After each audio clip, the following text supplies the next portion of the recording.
Good evening, guys, and welcome back to Falls Creek Flips. Today is the 2nd of February as you're watching this, and I am now 1 year old as Falls Creek Flips. Thank you all for your support and your encouragement, your assistance, your time, all of that sort of stuff. I really do appreciate it. For those that are just the silent watchers, thank you so much. For those who comment, who like, who correspond with me on Instagram, on Facebook, all of you out there, absolutely appreciate you.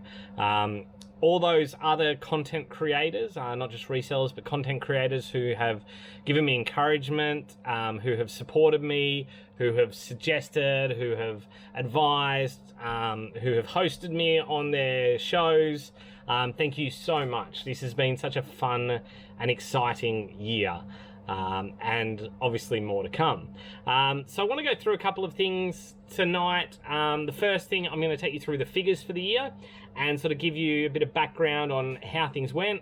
So I'll take you through from where I started and how I'm ending the year.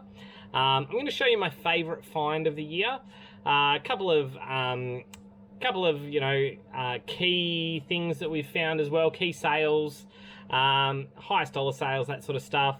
One of the best things that I've learned, I'm gonna take you through some of the things that I've learned, and then where to for year 2. We'll go through what the goals are for year 2. If you've watched most of my videos, you'll probably know kind of where the aim is there, but I'll take you through that. And then finally there'll be a giveaway at the end of the evening, or the end of the video. So stick around till the end, or fast forward if you don't want to listen to me. I don't mind. Just, thank you so much for watching here. I like I say, I really appreciate it, but I'm going to take you through the figures. So I'm going to talk about it, and I'll splash some of them up here on the screen.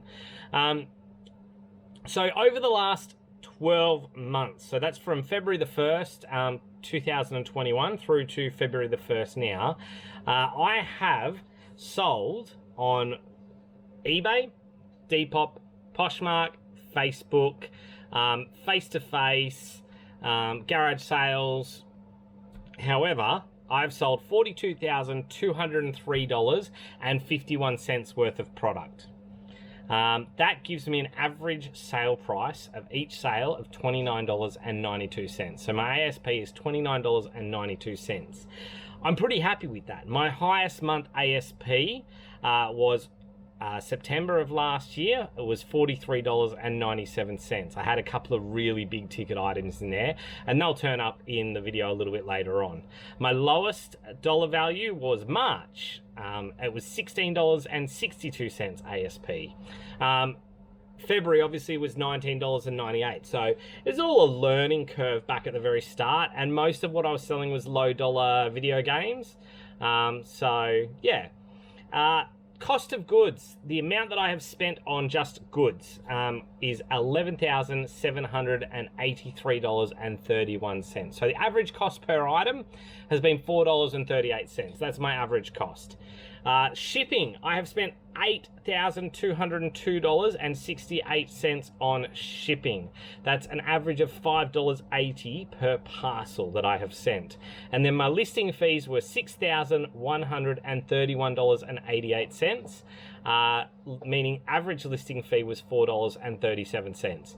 So it's a lot of numbers there, but it ends up that once you take out supplies and other bits and pieces that I've purchased throughout the year, it has paid me essentially, or should have paid me, but I've spent it all on things anyway, $15,378.14. That's what I have essentially made above and beyond what I have spent. So it's pretty crazy when you think about that this started as a grand thought of making a little bit extra money on the side, to suddenly just expanding and growing, and took over very quickly.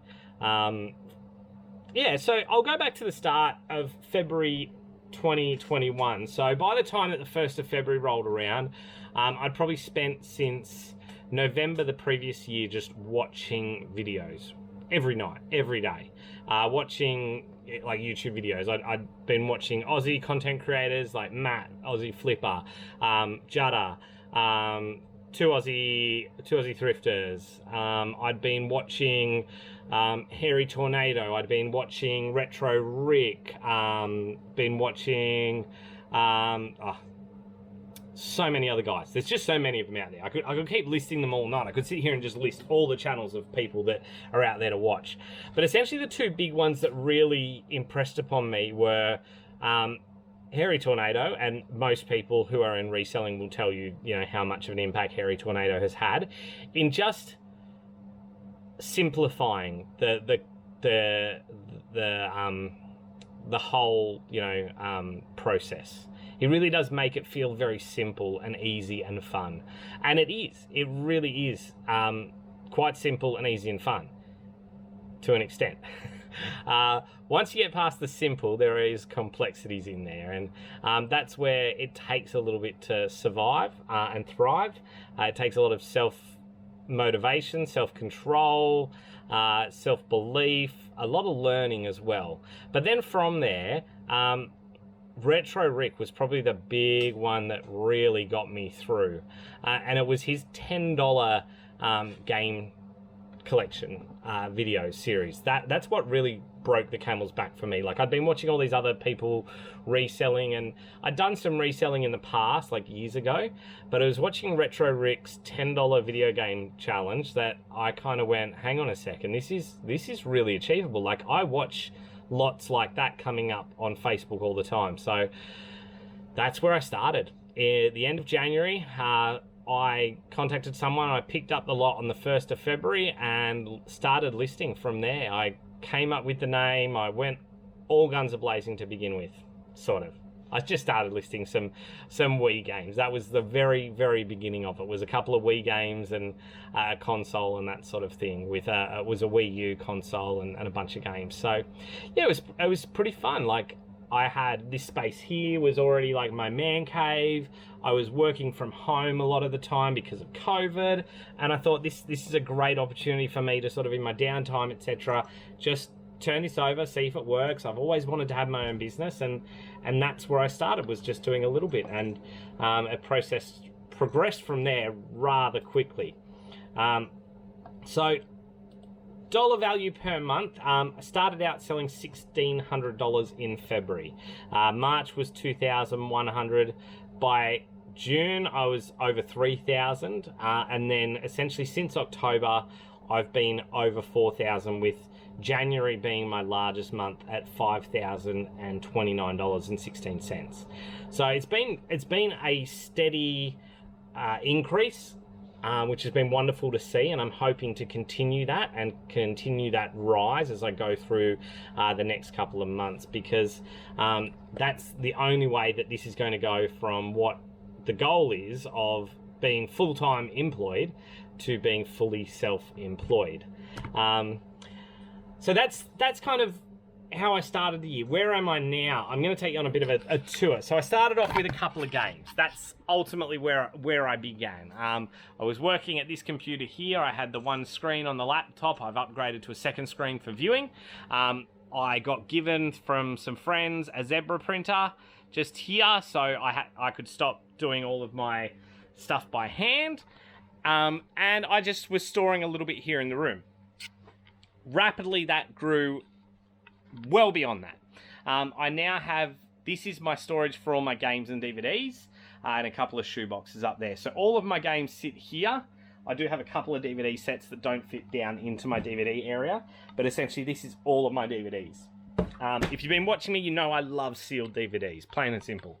I then took over this room here. This room was a storage room, and I tried to move all of our storage out into the man cave area. So, like, I've put some storage up in the back corner here. I put some stuff over on that wall there as well. You can see, what am I doing? This wall. This wall here. That's all new storage since I started this. So I wanted to expand so I could try and get the business and all of my stock into this room here. So this room here, I've got shoes just behind me here. I've got a Mozzie right in front of me who, if I can, there you go, got him. but he'd got me first, so too bad on me. Yeah, so I've got all my shoes here. That's all my consoles to be listed and tested, which hopefully is going to happen next Monday.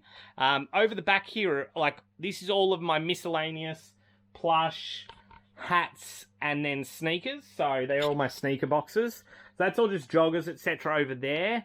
That is sneakers and that there. So I've got books, I've got bits and pieces, just miscellaneous stuff, whatever it might be. All of my hats, vintage plushes, etc. I then have over here in these tubs, that's all of my clothes. So all of that are my clothes. And to think that I started out with nothing, and now I own all of this stuff here. So this is to be listed down here. I've got some other stuff still to be listed is in here, in there. I've got one tub left on here, so I'm slowly getting through all of that there. But ultimately, the cool thing about this business and where I'm at the moment is that anything that I've got in this house, I own outright. None of it I owe money on. None of it is going to cost me anything if I was to go belly up tomorrow or decide I'd had enough tomorrow. I could shut the doors and I don't owe anything. That's the craziest thing about it. Anyone else who wants to start a business will tell you that, you know, you've got to have all this money saved up. You've got to have all this going for you. You've got to be, you know, borrowing money from a bank to grow it. But realistically, you don't in this business. This business allows you to scale up or to do it at whatever scale suits you. There's no need to have the same amount of inventory as I have if all you're wanting to do is to make an extra $100, $200 a week to, you know, go out to the movies or go have dinner. That's so accessible. If you've got a comfortable little gig and this is your side thing that pays for a hobby or whatever, that's fine. I mean, that's what this was doing for a while. This started essentially as that and then turned into... So it was... Oh, where am I? So this was paying for my hobby. And my hobby that I took up were basketball cards. So I've bought slabs with some of the 15 grand. I've got hats that I've bought for my teams. I've got other bits and pieces that, you know, that's what I wanted to spend my money on. But now, 1 year in, where am I now? I'm now working, essentially, the business is employing me 2 days a week. One of those days I spend with my wonderful two sons. One of them just turned 11 months today, and the other one is about 2 3/4 or so, 2 3/5. So yeah, I get to spend a day with them, which this business allows. I work 3 days a week for a mate of mine in sales and installations for security cameras, and then 1 day a week I am full-time here. Now, that doesn't mean I only spend 1 day a week in here. I'm pretty much here 7 days a week. So I ship on Sundays and Wednesday nights. That's when I pack all my stuff and get it ready. I take it to the post office on Mondays and Thursdays. And essentially every other day I'm trying to list. I'm trying to list 10 a day. With the last couple of weeks, just my wife starting uni, I've cut that back to 5 a day. Over the year, I've found so many cool pieces, from sample hats from Boston, amazing Olympics gear, but without a doubt, my absolute favorite find and one of the hardest things I've had to do in listing has been this shirt. If you've watched the channel, you've seen the shirt, but I'll tell you the story anyway in case you're new. I had a couple of minutes in Canberra to look through one op shop, and I went to the Anglicare op shop in Phillip Woden and had a very, very quick look, and I just saw what looked like a vintage shirt. So Peugeot, Hugo Boss. And I thought to myself, oh, cool, Peugeot F1, they haven't been in F1 for a couple decades. So this shirt is vintage. Without a doubt, I know it's vintage, you know. We've got single stitch, we've got everything we look for in a vintage shirt. So I grabbed it, had $12.50 on it, and I took it straight up to the counter. As I was getting it ready to show to the counter, I saw on the front it had this little logo, Peugeot Xavier Crispin, and I thought he might have been the local dealer, the Peugeot dealer here, and you know, so what? And I noticed there were a couple of autographs on it, and I thought they're probably just, you know, Peugeot rally drivers for the Australian Rally Championship or something like that. And I thought to myself, doesn't matter. It's a really nice racing branded vintage shirt. So I grabbed it. And as I'm sitting in the car driving home from Canberra, I started to chat to Siri and say, you know, who drove for Peugeot or what team was Peugeot with and all that sort of stuff. And very, very quickly, I found out that I actually had a shirt that was signed by two-time world champion Mika Hakkinen, the Flying Finn, and Martin Brundle, teammates at the McLaren Peugeot team in 1992. So that is without a doubt, as a huge Formula One fan, this is without a doubt my absolute favourite find. And, you know, it's those kinds of things that just, the reason why I call myself a modern day treasure hunter. My biggest dollar sale to date was actually a consignment piece, and it was a Nintendo handheld game, which was the original Zelda, and it sold for $500. So that was a pretty crazy one. So the owner of that was shocked at the value that it was. He kind of was about ready to throw it out. If you've seen the videos, I told you about it there. But yeah, that was really, really cool to be able to find that and do that for them. Now let's talk about the best things that I learned this year. Obviously the biggest learning was learning what to buy and what not to buy. And that was one of the biggest things. I know a lot of people talk about, you know, sell-through rates and all that sort of stuff, but realistically, I'm not as big of I don't pay as big of a deal on that. Essentially, if I can see that it's going to sell at some stage, it might take me a little while to find that right buyer, but if I can see that it's going to sell and it's going to sell for a profit, then I'll normally pick something up. I'm not here just to make a quick dollar, and there are items that I'll buy because they will be that, but I also want to find profitable items, fun items, different items. And that's where I really do try and understand and learn as much as I can in regards to different things. But the biggest thing that I have learned this year is consistency. There was a period there where I was listing, you know, 30 things in a day and then not listing anything for a week, and then I might do 40 things in a day and 10 the next day and then not do anything for 3 days. But in the last sort of 3 to 4 months, I have really started to try and do minimum 5, but aiming for 10 listings every day. I try and take advantage of any best offer options that I have to send out, because essentially if you've got someone there who's seriously interested in it and I can throw them a 5% reduction or 10% reduction and that bone gets them to buy mine without having to look elsewhere, that's what I want. And also I do my relisting daily as well. So I unlist anything that's gone through its 30 days, and then I sell similar, and then I delete those ones. So it's refreshing every single day, multiple times through different things. And through all of that, I've found that my store has just increased dramatically. So much so that my listing impressions are up 50% traffic-wise, and my listing page views are up 14% at the moment. So it's definitely getting traction and definitely seeing growth there. So they're the kind of things that I've focused on recently to continue to grow my store. Where to for year 2? If you've been watching the channel, as I've said a couple of times tonight, you will know that my goal is to make this a full-time income, be it reselling or be it including some of the scrap metal stuff I'm doing or whatever. Anything I can do that I can find that allows me to spend more time with my 2 boys and my wife and be available for them, the better. Because as much as I love my job, doing the cameras, etc., there are some big days where I'm gone from 5 o'clock in the morning and I don't get back until 10:30 at night. And, you know, and sometimes I won't know that that's going to happen until, you know, 6 o'clock the night before. And I really don't know how long the day is going to be till I get there on the ground. So I really want something that's essentially I can control a little bit more, that I have a little bit more stability over. And like there will be big days in reselling where, you know, I want to do big day trips to Canberra for the day or Sydney or whatever it may be, but I get to control that and I can plan other things around that or do that with the boys on a day when they're with me, and not at, you know, at my mum's or my mother-in-law's. So there's all of that that's available once I'm doing this full time and that I'm really looking forward to. So as I said in my goals for the year, I want to keep this place clean. I'm not there yet. I'm still working towards it.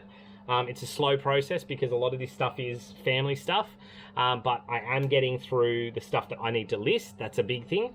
That clears up a lot of space.